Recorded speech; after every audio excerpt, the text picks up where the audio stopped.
Look at the sheer vertical scale of this ascent. By the late 19th century, the tallest structure humanity had ever managed was the Washington Monument, topping out around 169 meters. For the 1889 Paris World's Fair, France aimed to exceed that record by double, building a tower that would reach 300 meters into the sky. This is Gustave Eiffel. He was an engineer who proposed a radical solution to hit that specific mark: build the entire monument out of iron. At the time, iron was a strictly industrial material, reserved for warehouses, factories, and railway bridges. The public opposition was immediate. Prominent artists sued the state to stop the construction, calling the design a monstrosity. Meanwhile, engineering experts looked at Eiffel's wrath and publicly predicted that a 7,300-ton iron structure would simply buckle under its own weight and collapse. But before the iron even arrived, the project hit a physical roadblock.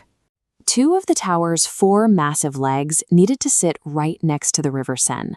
The ground there was a waterlogged swamp. Dig a standard foundation, and the trench would immediately fill with water and sink into the mud. Eiffel was personally financing the early stages of construction out of his own pocket. If he couldn't find a way to anchor these legs in the mud, the tower would never leave the ground. He faced total financial ruin, and France would be left humiliated on the global stage. To bypass the swamp, Eiffel deployed a technique from bridge building: pneumatic caissons. These were massive, bottomless metal chambers that workers sunk directly into the wet earth. This diagram illustrates exactly how they functioned. By pumping compressed air into the sealed chambers, the internal pressure forced the river water out through the bottom. This created a dry, high-pressure pocket, allowing workers to dig through the mud down to solid bedrock. Once hitting that rock layer, gravel and cement were poured straight in, converting the hollow spaces into immovable concrete anchors. Look at the actual scale of those foundation blocks in this excavation photograph.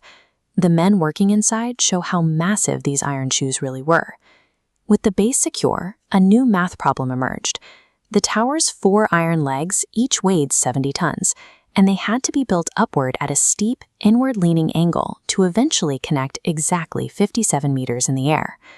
These 4 legs were completely independent structures during those first few months. If the calculations were off by even a fraction of an inch, the holes wouldn't line up at the junction, the girders couldn't connect, and the entire structure would fail. To guarantee a perfect fit, Eiffel engineered a micro-adjustment system directly into the base. He installed powerful hydraulic jacks underneath each 70-ton pylon, allowing workers to pump pistons and adjust the angle upward. For downward adjustments, metal boxes filled with sand were opened, slowly tilting the iron pylon down into alignment. This historical photo shows the result.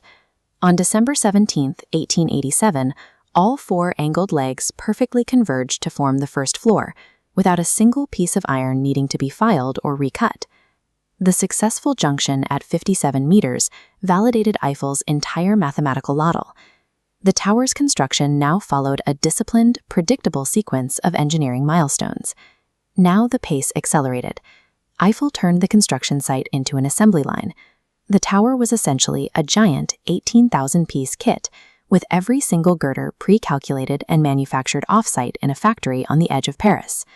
On the Champ de Mars, small teams of workers acted like high-altitude acrobats.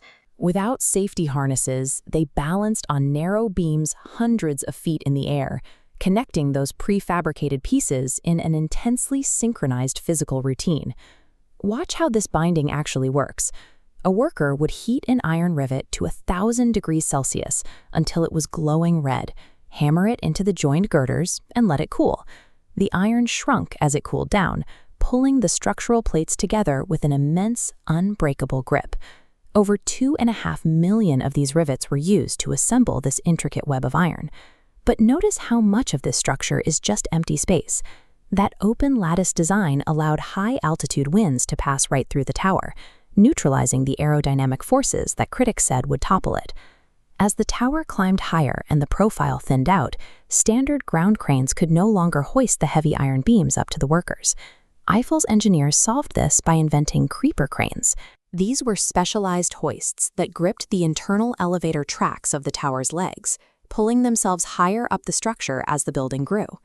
Those exact same tracks would soon hold the passenger elevators, but designing them was a logistical headache. Because the tower's legs curve inward, the lower lifts had to operate as a hybrid between a funicular railway and a vertical elevator, actively changing their angle of ascent as they climbed the tracks. Take a look at these original architectural drawings.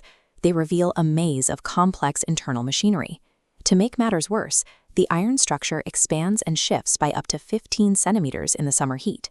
The engineers designed articulated rails that could bend and absorb those thermal variations without derailing the passenger cabins.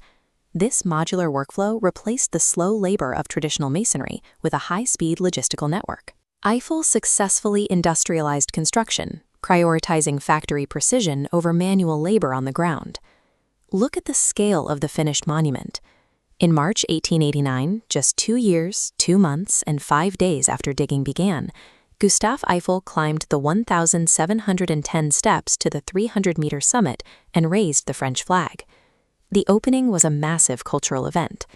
During the 6 months of the World's Fair, nearly 2 million visitors bought tickets to ride those complex elevators, completely paying off the cost of construction. But despite this overwhelming success, the Eiffel Tower was a temporary installation with a strict 20-year permit. By 1909, the land was scheduled to be returned to the city of Paris, and the world's tallest building was slated for total demolition. Desperate to save his masterpiece, Eiffel realized that aesthetic popularity would not prevent the tower's destruction. He had to prove it possessed irreplaceable utility, so he offered it up to the French military as a giant scientific instrument. At the time, scientists were experimenting with a brand new technology, wireless telegraphy, the precursor to radio. By stringing massive antennas from the summit, the military turned the 300-meter tower into the most powerful radio receiver on the planet. That single addition made it physically indispensable. When World War I broke out, the tower's height allowed the French army to intercept enemy communications deep inside German territory, cementing its status as an invaluable national security asset. The tower's military utility as a radio hub made its demolition a risk to national security. Eiffel's masterpiece survived because he turned the world's tallest structure into a vital node of the French state, permanently expanding the possibilities of human engineering.